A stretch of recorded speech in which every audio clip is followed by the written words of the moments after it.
అందరికీ నమస్కారం. రాష్ట్ర ప్రజలకి, శ్రేయోభిలాషులకి, ప్రతి ఒక్కళ్ళకి మరి మదనపల్లిలో జరిగిన ఘటన.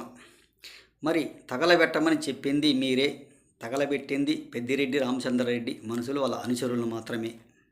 మరి భూములు, భూ కబ్జాలు చేసి రెవెన్యూ రికార్డులు కూడా పెద్దిరెడ్డి రామచంద్రారెడ్డి కుటుంబ సభ్యులు మీద పేర్లు మార్చుకొని చేస్తూనే ఉన్నారు, చేసే ఉంటారు.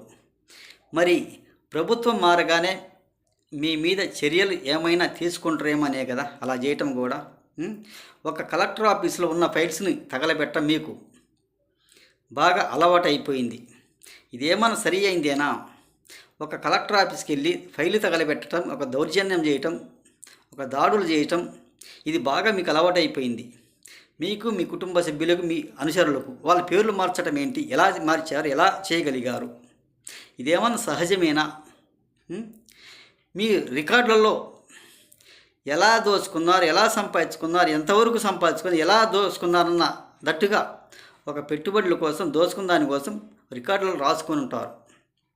మరి ప్రభుత్వం మారగానే మీ మీదకి వస్తారన్న ఆరోపణలతో మీరు ఇలా చేయటం చాలా మంచిది కూడా కాదు. ఆ ఫైళ్ళను తిరగేస్తే మీ భాగవతం అంతా బట్ట బయలైపోతుంది, కఠినంగా చర్యలు తీసుకుంటారు అన్న ఆవేదనతో మీరు ఇలా చేశారు. అది చాలా మంచిది కూడా కాదు. ఒకసారి తెలుసుకోండి.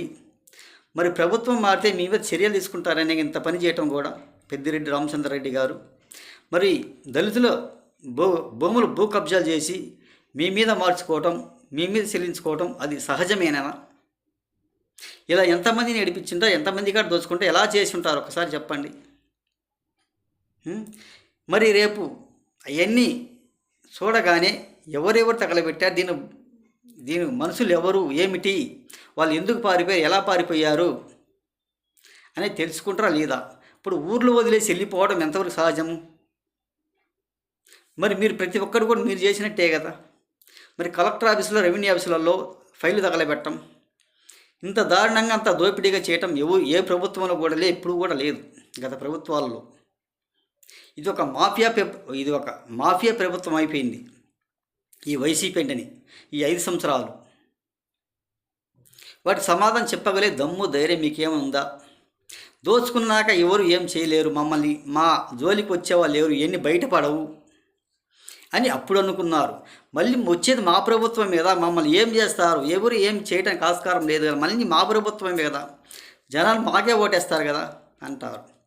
జనాలు ఏమి గొర్రెలు కాదు.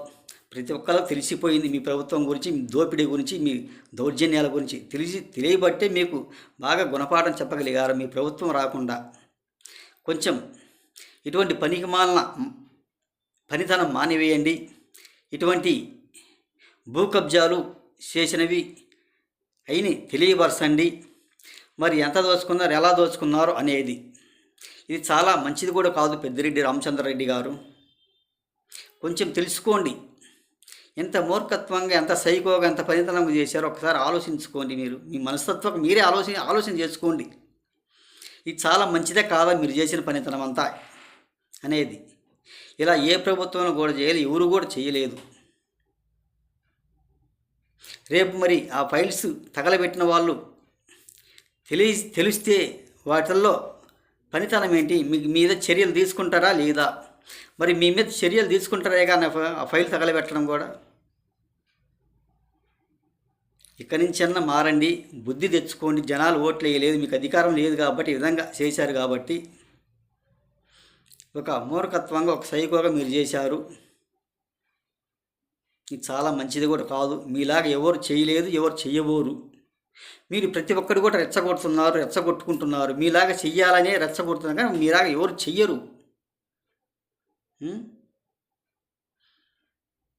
అని తెలియజేస్తూ రాష్ట్ర ప్రజలకి, శ్రేయోభిలాషులు ప్రతి ఒక్కళ్ళకి హృదయపూర్వక ధన్యవాదాలు.